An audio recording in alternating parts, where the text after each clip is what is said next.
इसलिए में जीत भी सुनिश्चित है। पहले दुर्गा पंडाल में मां के दर्शनों के लिए इतनी भीड़ जुट जाती थी, एकदम मेले जैसा माहौल रहता था। लेकिन इस बार ऐसा नहीं हो पाया। पहले दशहरे पर भी बड़े बड़े मेले लगते थे, लेकिन इस बार उनका स्वरूप भी अलग ही है। रामलीला का त्योहार भी उसका बहुत बड़ा आकर्षण था, लेकिन उसमें भी कुछ न कुछ पाबंदियां लगी है। पहले नवरात्र पर गुजरात के गरबा की गूंज हर तरफ छाई रहती थी। इस बार बड़े बड़े आयोजन सब बंद है। अभी आगे और भी कई पर्व आने वाले हैं। अभी ईद है, शरद पूर्णिमा है, वाल्मीकि जयंती है, फिर धनतेरस, दिवाली, भाई दूज, छठी मैया की पूजा है, गुरु नानक देव जी की जयंती है। कोरोना के इस संकट काल में हमें संयम से ही काम लेना है, मर्यादा में ही रहना है। साथियों, जब हम त्योहार की बात करते हैं, तैयारी करते हैं, तो सबसे पहले मन में यही आता है कि बाजार कब जाना है, क्या क्या खरीदारी करनी है। खासकर बच्चों में तो इसका विशेष उत्साह रहता है कि इस बार त्योहार पर नया क्या मिलने वाला है। त्योहारों की ये उमंग और बाजार की चमक एक दूसरे से जुड़ी हुई है। लेकिन इस बार जब आप खरीदारी करने जाएं, तो वोकल फॉर लोकल का अपना संकल्प अवश्य याद रखें। बाजार से सामान खरीदते समय हमें स्थानीय उत्पादों को प्राथमिकता देनी है। साथियों, त्योहारों के इस हर्षोल्लास के बीच में लॉकडाउन के समय को भी याद करना चाहिए। लॉकडाउन में हमने समाज के उन साथियों को और करीब से जाना है जिनके बिना हमारा जीवन बहुत ही मुश्किल हो जाता। सफाई कर्मचारी, घर में काम करने वाले भाई बहन, लोकल सब्जी वाले, दूध वाले, सिक्योरिटी गार्ड्स, इन सब का हमारे जीवन में क्या रोल है, हमने अब भली भांति महसूस किया है। कठिन समय में ये आपके साथ थे, हम सबके साथ थे। अब अपने पर्वों में, अपनी खुशियों में भी हमें इनको साथ रखना है। मेरा आग्रह है कि जैसे भी संभव हो, इन्हें अपनी खुशियों में जरूर शामिल करिए, परिवार के सदस्य की तरह करिए। फिर आप देखिए आपकी खुशियां कितनी बढ़ जाती हैं। साथियों, हमें अपने उन जाबाज सैनिकों को भी याद रखना है जो इन त्योहारों में भी सीमाओं पर डटे हैं, भारत माता की सेवा और सुरक्षा कर रहे हैं। हमें उनको याद करके ही अपने त्योहार मनाने हैं। हमें घर में एक दिया भारत माता के इन वीर बेटे बेटियों के सम्मान में भी जलाना है। मैं अपने वीर जवानों से भी कहना चाहता हूं कि आप भले ही सीमा पर हैं, लेकिन पूरा देश आपके साथ है, आपके लिए कामना कर रहा है। मैं उन परिवारों के त्याग को भी नमन करता हूं जिनके बेटे बेटियां आज सरहद पर है। हर वो व्यक्ति जो देश से जुड़ी किसी न किसी जिम्मेदारी की वजह से अपने घर पर नहीं है, अपने परिवार से दूर है, मैं हृदय से उसका आभार प्रकट करता हूं। मेरे प्यारे देशवासियों, आज जब हम लोकल के लिए वोकल हो रहे हैं, तो दुनिया भी हमारे लोकल प्रोडक्ट्स की फैन हो रही है। हमारे कई लोकल प्रोडक्ट्स में ग्लोबल होने की बहुत बड़ी शक्ति है। जैसे एक उदाहरण है खादी का। लंबे समय तक खादी सादगी की पहचान रही है, लेकिन हमारी खादी आज इको फ्रेंडली फैब्रिक के रूप में जानी जा रही है। स्वास्थ्य के दृष्टि से ये बॉडी फ्रेंडली फैब्रिक है, ऑल वेदर फैब्रिक है, और आज खादी फैशन स्टेटमेंट तो बन ही रही है। खादी की पॉपुलैरिटी तो बढ़ ही रही है, साथ ही दुनिया में कई जगह खादी बनाई भी जा रही है। मैक्सिको में एक जगह है ओहाका। इस इलाके में कई गांव ऐसे हैं जहां स्थानीय ग्रामीण खादी बुनने का काम करते हैं। आज यहाँ की खादी ओहाका खादी के नाम से प्रसिद्ध हो चुकी है। ओहाका में खादी कैसे पहुंची, ये भी कम इंटरेस्टिंग नहीं है। दरअसल मेक्सिको के एक युवा मार्क ब्राउन ने एक बार महात्मा गांधी पर एक फिल्म देखी। ब्राउन ये फिल्म देखकर बापू से इतना प्रभावित हुए कि वो भारत में बापू के आश्रम आए और बापू के बारे में और गहराई से जाना समझा। तब ब्राउन को एहसास हुआ कि खादी केवल एक कपड़ा ही नहीं है, बल्कि ये तो एक पूरी जीवन पद्धति है। इससे किस तरह से ग्रामीण अर्थव्यवस्था और आत्मनिर्भरता का दर्शन जुड़ा है, ब्राउन इससे बहुत प्रभावित हुए। यहीं से ब्राउन ने ठाना कि वो मैक्सिको में जाकर खादी का काम शुरू करेंगे। उन्होंने मैक्सिको के ओहाका में ग्रामीणों को खादी का काम सिखाया, उन्हें प्रशिक्षित किया और आज ओहाका खादी एक ब्रांड बन गया है। इस प्रोजेक्ट की वेबसाइट पर लिखा है the symbol of Dharma in motion. इस वेबसाइट में मार्क ब्राउन का बहुत ही दिलचस्प इंटरव्यू भी मिलेगा। वे बताते हैं कि शुरू में लोग खादी को लेकर संदेह में थे, परंतु आखिरकार इसमें लोगों की दिलचस्पी बढ़ी और इसका बाजार तैयार हो गया। ये कहते हैं ये राम राज्य से जुड़ी बातें हैं। जब आप लोगों की जरूरतों को पूरा करते हैं तो फिर लोग भी आपसे जुड़ने चले आते हैं। साथियों, दिल्ली के कनॉट प्लेस के खादी स्टोर में इस बार गांधी जयंती पर एक ही दिन में 1 करोड़ रुपए से ज्यादा की खरीदारी हुई।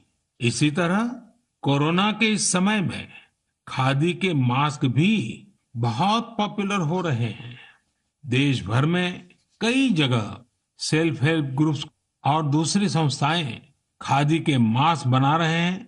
यूपी में बाराबंकी में एक महिला है सुमन देवी जी। सुमन जी ने सेल्फ हेल्प ग्रुप की अपनी साथी महिलाओं के साथ मिलकर खादी मास्क बनाना शुरू किया। धीरे धीरे उनके साथ अन्य महिलाएं भी जुड़ती चली गई। अब वे सभी मिलकर हजारों खादी मास्क बना रही हैं। हमारे लोकल प्रोडक्ट्स की खूबी है कि उनके साथ अक्सर एक पूरा दर्शन जुड़ा होता है।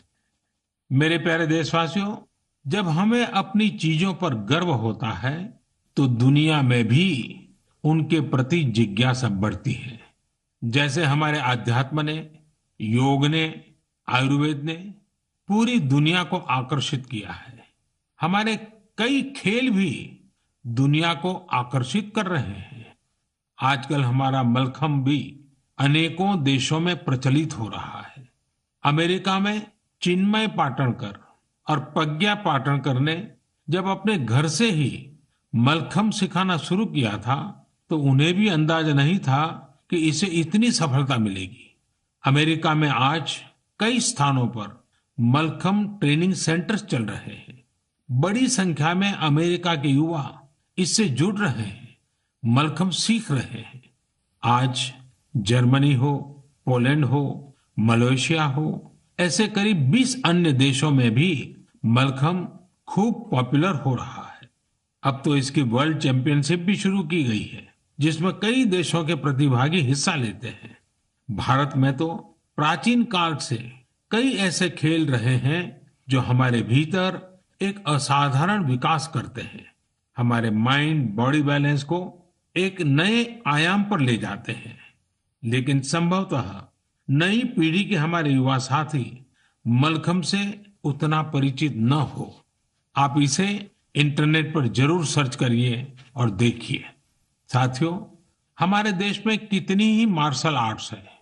मैं चाहूंगा कि हमारे युवा साथी इनके बारे में भी जाने, इन्हें सीखें और समय के हिसाब से इनोवेट भी करें। जब जीवन में बड़ी चुनौतियां नहीं होती हैं तो व्यक्तित्व का सर्वश्रेष्ठ भी बाहर निकलकर नहीं आता है। इसलिए अपने आप को हमेशा चैलेंज करते रहिए। मेरे प्यारे देशवासियों, कहा जाता है लर्निंग इज ग्रोइंग। आज मन की बात में मैं आपका परिचय एक ऐसे व्यक्ति से कराऊंगा जिसमें एक अनोखा जुनून है। यह जुनून है दूसरों के साथ रीडिंग और लर्निंग की खुशियों को बांटने का। ये है पोन मारियप्पन। पोन मारियप्पन तमिलनाडु के तूतुकुड़ी में रहते हैं। तूतुकुड़ी को पर्ल सिटी यानी मोतियों के शहर के रूप में भी जाना जाता है। यह कभी पांडियन साम्राज्य का एक महत्वपूर्ण केंद्र था। यहाँ रहने वाले मेरे दोस्त पोन मारियप्पन हेयर कटिंग के पेशे से जुड़े हैं और एक सैलून चलाते हैं। बहुत छोटा सा सैलून है। उन्होंने एक अनोखा और प्रेरणादायी काम किया है। अपने सैलून के एक हिस्से को ही पुस्तकालय बना दिया है। यदि व्यक्ति सैलून में अपनी बारी का इंतजार करने के दौरान वहां कुछ पढ़ता है और जो पढ़ा है उसके बारे में थोड़ा लिखता है तो पोन मरियप्पन जी उस ग्राहक को डिस्काउंट देते हैं। है ना मजेदार। आइए तूतुकुड़ी चलते हैं, पोन मरियप्पन जी से बात करते हैं। पोन मारियप्पन जी वणक्कम, नल्ला इरकिंगड़ा।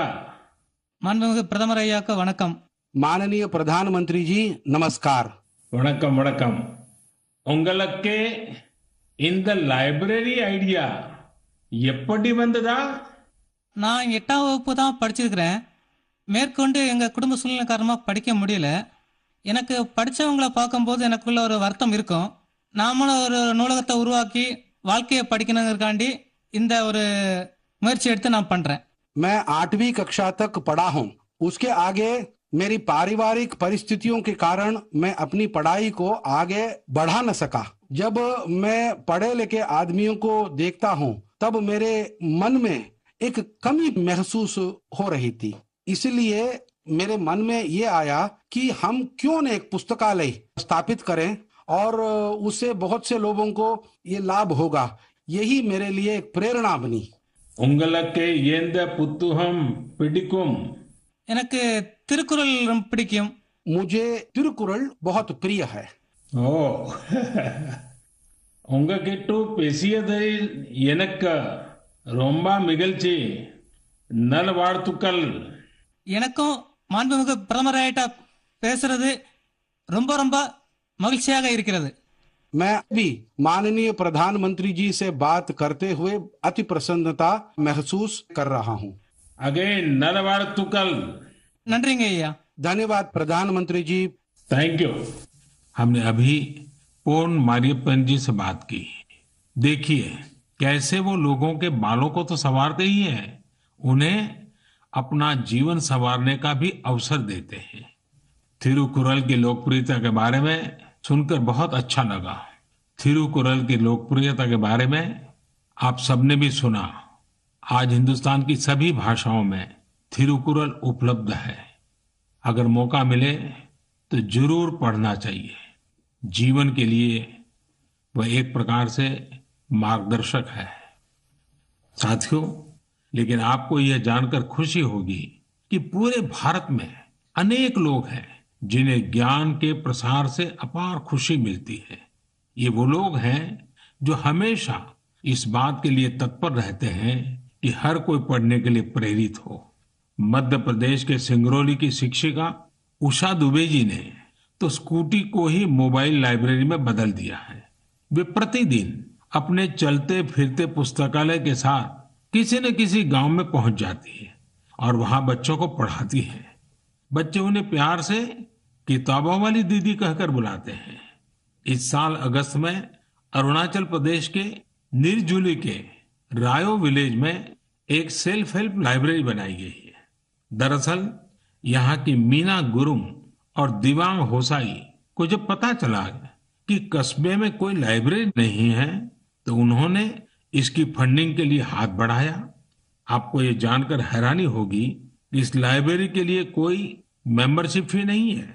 कोई भी व्यक्ति 2 हफ्ते के लिए किताब ले जा सकता है। पढ़ने के बाद उसे वापस करना होता है। यह लाइब्रेरी 7 दिन 24 घंटे खुली रहती है। आस पड़ोस के अभिभावक यह देखकर काफी खुश हैं कि उनके बच्चे किताब पढ़ने में जुटे हैं, खासकर उस समय जब स्कूलों ने भी ऑनलाइन क्लासेस शुरू कर दी है। वहीं चंडीगढ़ में एक एनजीओ चलाने वाले संदीप कुमार जी ने एक मिनी वैन में मोबाइल लाइब्रेरी बनाई है। इसके माध्यम से गरीब बच्चों को पढ़ने के लिए मुफ्त में बुक्स दी जाती हैं। इसके साथ ही गुजरात के भावनगर की भी दो संस्थाओं के बारे में जानता हूं जो बेहतरीन कार्य कर रही हैं। उनमें से एक है विकास वर्तुल ट्रस्ट। यह संस्था प्रतियोगी परीक्षाओं की तैयारी करने वाले विद्यार्थियों के लिए बहुत मददगार है। यह ट्रस्ट 1975 से काम कर रहा है और ये 5000 पुस्तकों के साथ 140 से अधिक मैगजीन उपलब्ध कराता है। ऐसी एक संस्था पुस्तक परब है। ये इनोवेटिव प्रोजेक्ट है जो साहित्यिक पुस्तकों के साथ ही दूसरी किताबें निशुल्क उपलब्ध कराते हैं। इस लाइब्रेरी में आध्यात्मिक, आयुर्वेदिक उपचार और कई अन्य विषयों से संबंधित पुस्तकें भी शामिल है। यदि आपको इस तरह की और प्रयासों के बारे में कुछ पता है तो मेरा आग्रह है कि आप उसे सोशल मीडिया पर जरूर साझा करें। ये उदाहरण पुस्तक पढ़ने या पुस्तकालय खोलने तक ही सीमित नहीं है, बल्कि यह उस नए भारत की भावना का भी प्रतीक है जिसमें समाज के विकास के लिए हर क्षेत्र और हर तबके के लोग नए नए और इनोवेटिव तरीके अपना रहे हैं। गीता में कहा गया है, न ही ज्ञानेन सदृशम पवित्र मिह विद्यते, अर्थात ज्ञान के समान संसार में कुछ भी पवित्र नहीं है। मैं ज्ञान का प्रसार करने वाले, ऐसे नेक प्रयास करने वाले सभी महानुभावों का हृदय से अभिनंदन करता हूं। मेरे प्यारे देशवासियों, कुछ ही दिनों बाद सरदार वल्लभ भाई पटेल जी की जन्म जयंती 31 अक्टूबर को हम सब राष्ट्रीय एकता दिवस के तौर पर मनाएंगे। मन की बात में पहले भी हमने सरदार पटेल पर विस्तार से बात की है। हमने उनके विराट व्यक्तित्व के कई आयामों पर चर्चा की है। बहुत कम लोग मिलेंगे जिनके व्यक्तित्व में एक साथ कई सारे तत्व मौजूद हो।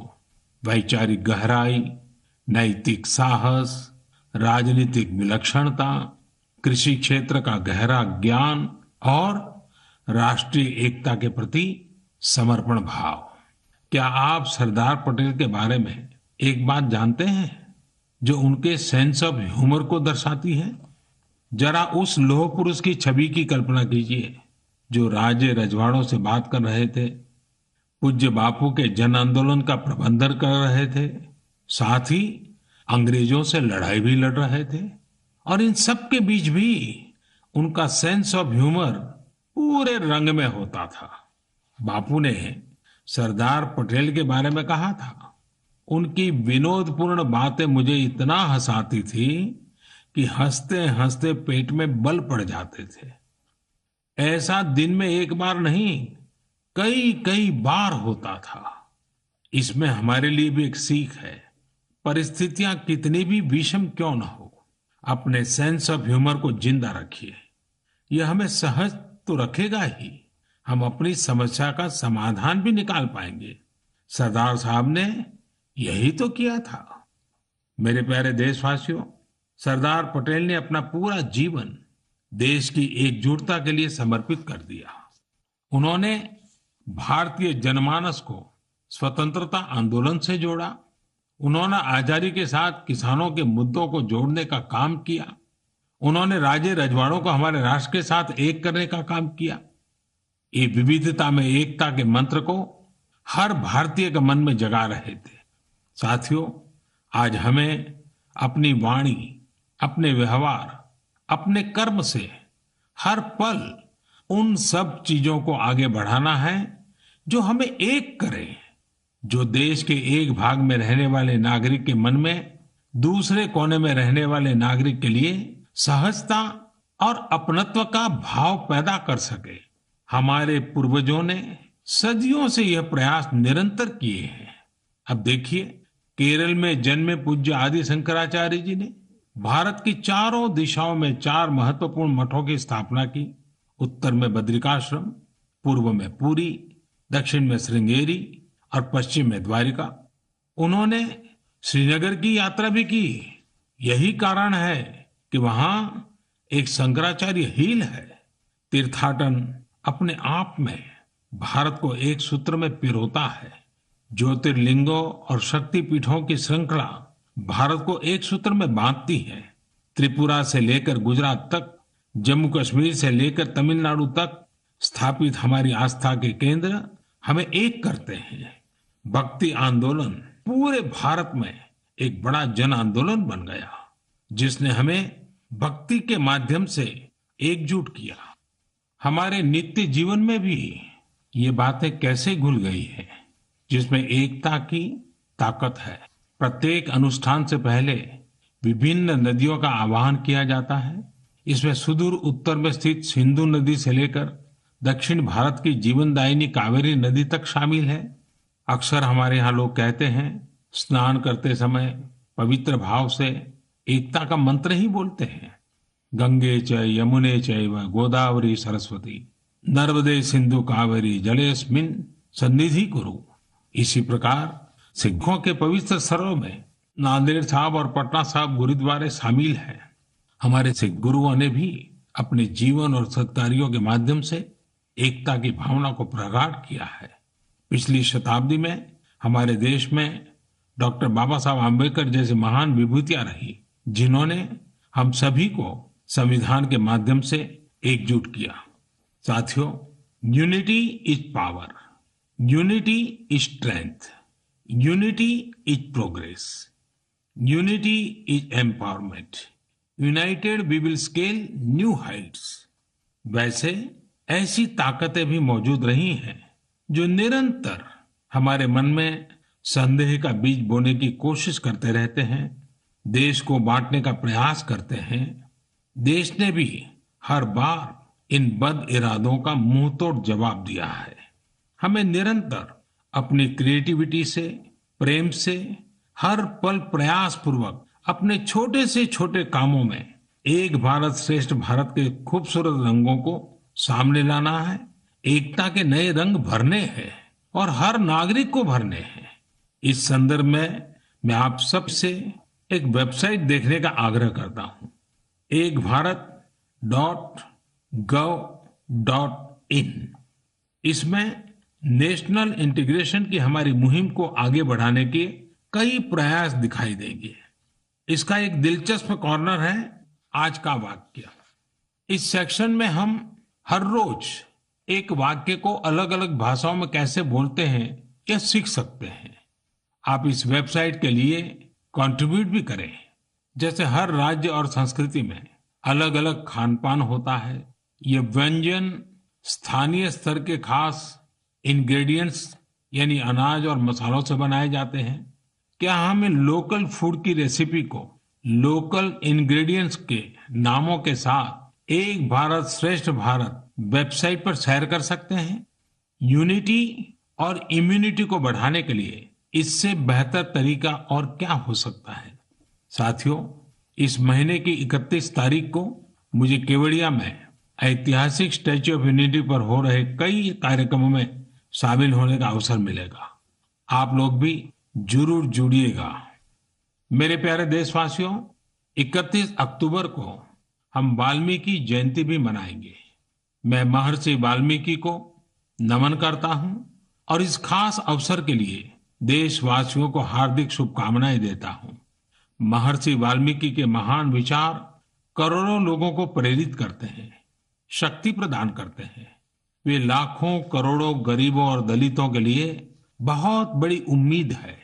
उनके भीतर आशा और विश्वास का संचार करते हैं। वो कहते हैं, किसी भी मनुष्य की इच्छा शक्ति अगर उसके साथ हो तो वह कोई भी काम बड़ी आसानी से कर सकता है। यह इच्छा शक्ति ही है जो कई युवाओं को असाधारण कार्य करने की ताकत देती है। महर्षि वाल्मीकि ने सकारात्मक सोच पर बल दिया। उनके लिए सेवा और मानवीय गरिमा का स्थान सर्वोपरि है। महर्षि वाल्मीकि के आचार, विचार और आदर्श आज न्यू इंडिया के हमारे संकल्प के लिए प्रेरणा भी है और दिशा निर्देश भी है। हम महर्षि वाल्मीकि के प्रति सदैव कृतज्ञ रहेंगे कि उन्होंने आने वाली पीढ़ियों के मार्गदर्शन के लिए रामायण जैसे महाग्रंथ की रचना की। 31 अक्टूबर को भारत के पूर्व प्रधानमंत्री श्रीमती इंदिरा गांधी जी को हमने खो दिया। मैं आदरपूर्वक उनको श्रद्धांजलि देता हूँ। मेरे प्यारे देशवासियों, आज कश्मीर का पुलवामा पूरे देश को पढ़ाने में महत्वपूर्ण भूमिका निभा रहा है। आज देश भर में बच्चे अपना होमवर्क करते हैं, नोट्स बनाते हैं, तो कहीं न कहीं इसके पीछे पुलवामा के लोगों की कड़ी मेहनत भी है। कश्मीर घाटी पूरे देश की करीब करीब 90% पेंसिल स्लेट लकड़ी की पट्टी की मांग को पूरा करती है और उसमें बहुत बड़ी हिस्सेदारी पुलवामा की है। एक समय में हम लोग विदेशों से पेंसिल के लिए लकड़ी मंगाते थे, लेकिन अब हमारा पुलवामा इस क्षेत्र से देश को आत्मनिर्भर बना रहा है। वास्तव में पुलवामा के ये पेंसिल स्लेट्स के बीच के गैप्स को कम कर रहे हैं। घाटी की चिनार की लकड़ी में हाई मॉइस्चर कंटेंट और सॉफ्टनेस होती है, जो पेंसिल के निर्माण के लिए उसे सबसे सूटेबल बनाती है। पुलवामा में उक्खू को पेंसिल विलेज के नाम से जाना जाता है। यहाँ पेंसिल स्लेट निर्माण की कई इकाइयां हैं जो रोजगार उपलब्ध करा रही है और इनमें काफी संख्या में महिलाएं काम करती हैं। साथियों, पुलवामा की अपनी यह पहचान तब स्थापित हुई है जब यहाँ के लोगों ने कुछ नया करने की ठानी, काम को लेकर रिस्क उठाया और खुद को उसके प्रति समर्पित कर दिया। ऐसे ही कर्मठ लोगों में से एक है मंजूर अहमद अलाई। पहले मंजूर भाई लकड़ी काटने वाले एक सामान्य मजदूर थे। मंजूर भाई कुछ नया करना चाहते थे ताकि उनके आने वाली पीढ़ियां गरीबी में न जिए। उन्होंने अपनी पुश्तैनी जमीन बेच दी और एप्पल वुडन बॉक्स यानी सेब रखने वाले लकड़ी के बक्से बनाने की यूनिट शुरू की। वे अपने छोटे से बिजनेस में जुटे हुए थे। तभी मंजूर भाई को कहीं से पता चला कि पेंसिल निर्माण में पॉपुलर वुड यानी चिनार की लकड़ी का उपयोग शुरू किया गया है। ये जानकारी मिलने के बाद मंजूर भाई ने अपनी उद्यमिता का परिचय देते हुए कुछ फेमस पेंसिल मैन्युफैक्चरिंग यूनिट्स को पॉपुलर वुडन बॉक्स की आपूर्ति शुरू की। मंजूर जी को ये बहुत फायदेमंद लगा और उनकी आमदनी भी अच्छी खासी बढ़ने लगी। समय के साथ उन्होंने पेंसिल स्लेट मैन्युफैक्चरिंग मशीनरी ले ली और उसके बाद उन्होंने देश की बड़ी बड़ी कंपनियों को पेंसिल स्लेट की सप्लाई शुरू कर दी। आज मंजूर भाई के इस बिजनेस का टर्नओवर करोड़ों में है और वे लगभग 200 लोगों को आजीविका भी दे रहे हैं। आज मन की बात के जरिए समस्त देशवासियों की ओर से मैं मंजूर भाई समेत पुलवामा के मेहनतकश भाई बहनों को और उनके परिवार वालों को उनकी प्रशंसा करता हूं। आप सब देश के यंग माइंड्स को शिक्षित करने के लिए अपना बहुमूल्य योगदान दे रहे हैं।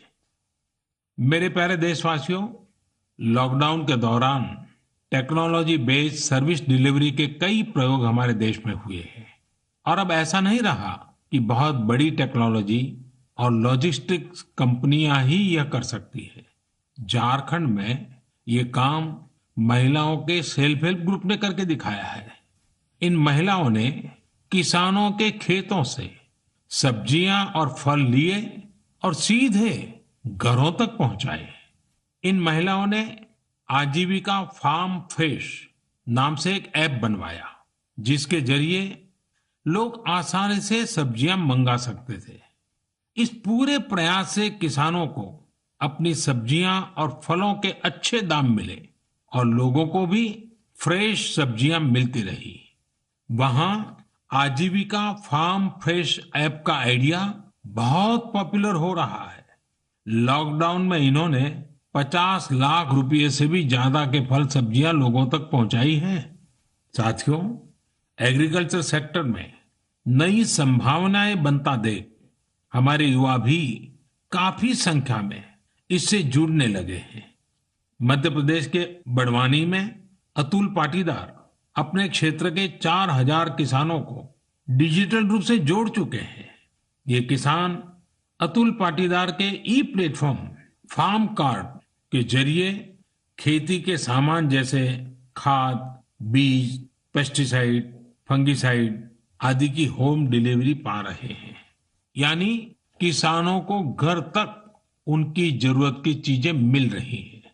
इस डिजिटल प्लेटफॉर्म पर आधुनिक कृषि उपकरणों भी किराए पर मिल जाते हैं। लॉकडाउन के समय भी इस डिजिटल प्लेटफॉर्म के जरिए किसानों को हजारों पैकेट डिलीवरी किए गए, जिसमें कपास और सब्जियों के बीज भी थे। अतुल जी और उनकी टीम किसानों को तकनीकी रूप से जागरूक कर रही है, ऑनलाइन पेमेंट और खरीदारी सिखा रही है। साथियों, इन दिनों महाराष्ट्र की एक घटना पर मेरा ध्यान गया। वहां एक फार्मर प्रोड्यूसर कंपनी ने मक्के की खेती करने वाले किसानों से मक्का खरीदा। कंपनी ने किसानों को इस बार मूल्य के अतिरिक्त बोनस भी दिया। किसानों को भी एक सुखद आश्चर्य हुआ। जब उस कंपनी से पूछा तो उन्होंने कहा कि भारत सरकार ने जो नए कृषि कानून बनाए हैं, अब उसके तहत किसान भारत में कहीं पर भी फसल बेच पा रहे हैं और उन्हें अच्छे दाम मिल रहे हैं। इसलिए उन्होंने सोचा कि इस एक्स्ट्रा प्रॉफिट को किसानों के साथ भी बांटना चाहिए। उस पर उनका भी हक है और उन्होंने किसानों को बोनस दिया है। साथियों, बोनस अभी भले ही छोटा हो, लेकिन ये शुरुआत बहुत बड़ी है। इससे हमें पता चलता है कि नए कृषि कानून से जमीनी स्तर पर किस तरह के बदलाव किसानों के पक्ष में आने की संभावनाएं भरी पड़ी है।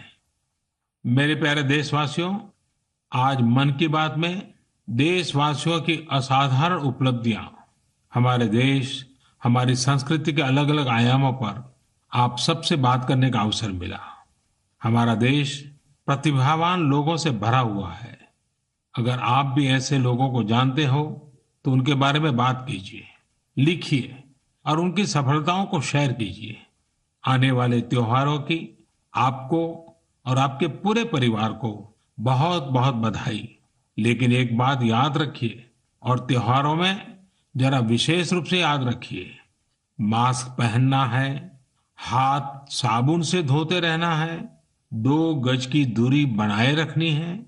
साथियों, अगले महीने फिर आपसे मन की बात होगी। बहुत बहुत धन्यवाद।